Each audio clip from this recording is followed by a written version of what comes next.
Vamos a aprender hoy cuál es el punto que la palabra de Dios tiene para enseñarnos. Bienvenidos. ¿Qué pasará mañana? ¿Te has hecho esta pregunta últimamente? Ya de por sí nos hacemos esa pregunta, ¿verdad? Con frecuencia en nuestra vida normal. ¿Qué va a ser mañana? ¿Qué tengo planificado para mañana? ¿Cuál es mi agenda para mañana? Hoy en día esa pregunta se ha vuelto un poco más preocupante, un poco más carente de respuestas concretas e ideas sólidas, porque frente a la pandemia del COVID-19, el aislamiento social, el confinamiento en nuestros hogares, la crisis económica que se está generando, la pandemia en expansión, muchos están viendo con otro tono la respuesta a esa pregunta. ¿Qué va a pasar mañana? ¿Qué va a hacer de nosotros mañana? Santiago capítulo 4, verso 13 dice: ahora escuchen esto. Ustedes que dicen, hoy o mañana iremos a tal o cual ciudad, pasaremos ahí un año, haremos negocios y ganaremos dinero. Y eso que ni siquiera saben qué sucederá mañana. ¿Qué es su vida? Ustedes son como la niebla, que aparece por un momento y luego se desvanece. Más bien, deberían decir, si el Señor quiere, viviremos y haremos esto o aquello. Pero ahora se jactan en sus fanfarronerías. Toda esa jactancia es mala. Así que comete pecado todo el que sabe hacer el bien y no lo hace. Toda esta situación, toda la crisis, dificultad, incertidumbre que el COVID-19 y sus consecuencias por efecto están provocando en nuestras estructuras sociales y nuestro estilo de vida, han elevado de manera alarmante, asustante, el miedo, la ansiedad, la preocupación. Y lo que antes se veían como episodios aislados de personas en situaciones muy críticas, hoy son cada vez más frecuentes como efectos en la vida de muchos, de nuestros propios familiares, amigos o quizás de nosotros mismos, y los estamos viendo esos efectos en nuestros propios techos, bajo nuestros propios techos de nuestras propias casas, de nuestra propia gente. Si yo te pregunto muy honestamente, ¿de qué maneras has visto que la ansiedad está afectándote o afectando a personas a tu alrededor durante este periodo de confinamiento, de la crisis por el COVID, de todo lo que está pasando? ¿Cuáles serían tus respuestas? Le pregunté a muchas personas y me mencionaron cosas como, bueno, no, con todo lo que está pasando yo ya no puedo dormir bien.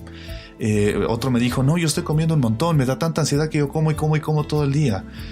Otro me decía, no, ya no sé en qué entretenerme, ya leo, ya veo una película, ya escucho la radio, ya juego, ya trabajo, ya no sé qué más hacer para distraerme. Otras personas están muchísimo más irritables, al punto de que discuten por tonterías en su casa. Lo que antes era una niñedad, ahora resulta que se vuelve un tema de discusión, de pelea en medio de la casa.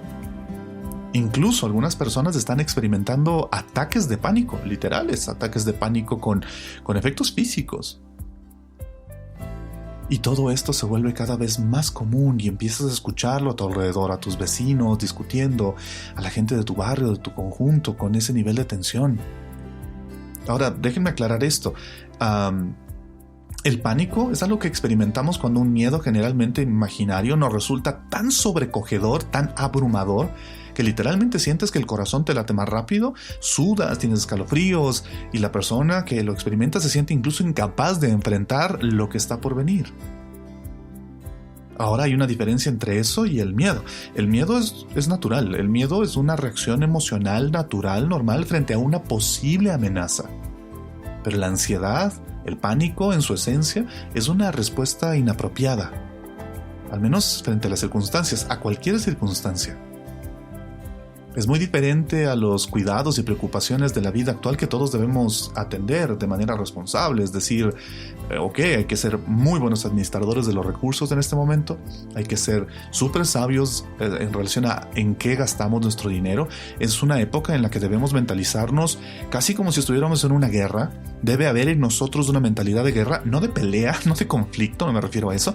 Me refiero al hecho de que debemos mentalizarnos. Estamos en un momento de crisis, los recursos deben ser cuidados, debemos administrar súper bien, no debemos malgastar, no debemos exponernos, hay que ser muy, muy responsables, ahorrar si es posible, administrar los alimentos de manera adecuada, eso está bien.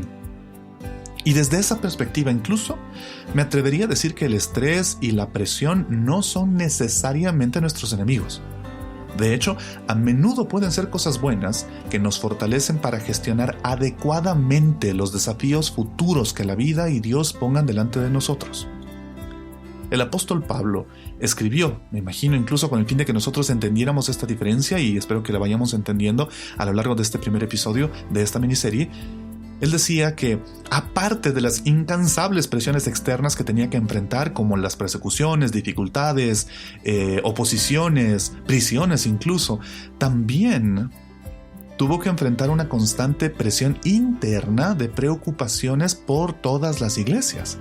2 Corintios capítulo 11, versos 27 y 28 dicen, en palabras del apóstol Pablo, he pasado muchos trabajos y fatigas, y muchas veces me he quedado sin dormir. He sufrido hambre y sed, y muchas veces me he quedado en ayunas. He sufrido frío y desnudez. Y como si fuera poco, cada día pesa sobre mí la preocupación por todas las iglesias. A pesar de toda esa carga, él también hacía espacio en su corazón para preocuparse por otros de manera un poco más específica. El capítulo 11, verso 29 de 2 Corintios dice, cuando alguien se siente débil, ¿no comparto yo su debilidad? Y cuando a alguien se le hace tropezar, ¿no ardo yo de indignación? Incluso esta actitud de preocupación es algo que él esperaba de aquellos que trabajaban a su lado. Filipenses capítulo 2, versos 19 y 20 y 21 dicen, espero en el Señor Jesús enviarles pronto a Timoteo, para que también yo cobre ánimo al recibir noticias de ustedes. Nadie como él se preocupa de veras por el bienestar de ustedes, pues todos los demás buscan sus propios intereses y no los de Jesucristo. Lo que estoy tratando de ayudarte a entender en esta primera parte lo voy a resumir en una frase.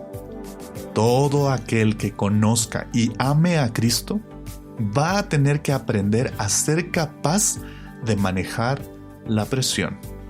Lo repito. Todo aquel que conozca y ame a Cristo en medio de las circunstancias que estamos viviendo y a lo largo de toda su vida, va a tener que aprender a ser capaz de manejar la presión.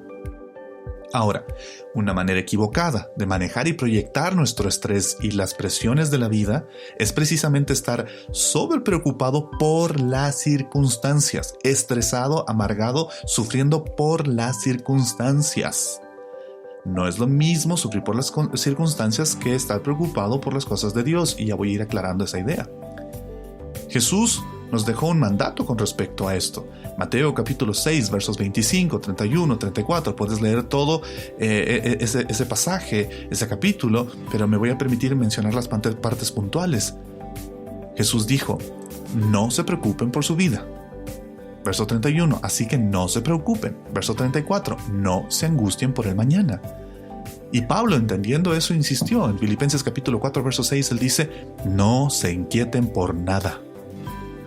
Incluso, desde esta perspectiva podríamos decir que la preocupación por las circunstancias podría llegar a ser un pecado. La preocupación por las circunstancias podría llegar a ser un pecado porque viola un mandato de las Escrituras en relación con nuestra confianza en Dios, estando Él con nosotros en medio de las circunstancias. Cuando permitimos que nuestras cargas diarias se conviertan en una preocupación por las circunstancias que afectan nuestro estado de ánimo, nuestras relaciones, nuestro carácter, nuestra confianza y fe en Dios y la confianza y fe en sus promesas, entonces estamos permitiendo que se conviertan en un pecado. Cuando nuestros pensamientos se enfocan en cambiar el futuro en lugar de mantenernos fieles al Señor en medio de cual sea el presente y el posible futuro, y hacerlo mejor de lo que nos toque hacer en las circunstancias que nos toquen en este presente, entonces estamos cerca de pecar. Porque nuestros pensamientos no se están enfocando en Dios, sino en las circunstancias. Y nos volvemos no siervos de Dios en las circunstancias, sino víctimas y esclavos de las circunstancias. Los pensamientos llenos de ansiedad y de un exceso de preocupación, déjame decírtelo, son improductivos. Terminarán controlándote, cuando debería ser todo lo contrario. Al menos si eres un creyente, si eres una persona que tiene fe en Cristo, no deberías dejar que los pensamientos de ansiedad y extrema preocupación te controlen, te dominen. Porque incluso si lo permites, esos pensamientos afectarán tu capacidad de ser responsable frente a las circunstancias y afectarán gravemente tus relaciones. Te pregunto, ¿qué responsabilidades y relaciones han estado siendo afectadas por tu exceso de preocupación y ansiedad durante lo que llevamos de esta crisis? Quiero que medites en eso y hablaremos más sobre este tema en el siguiente episodio.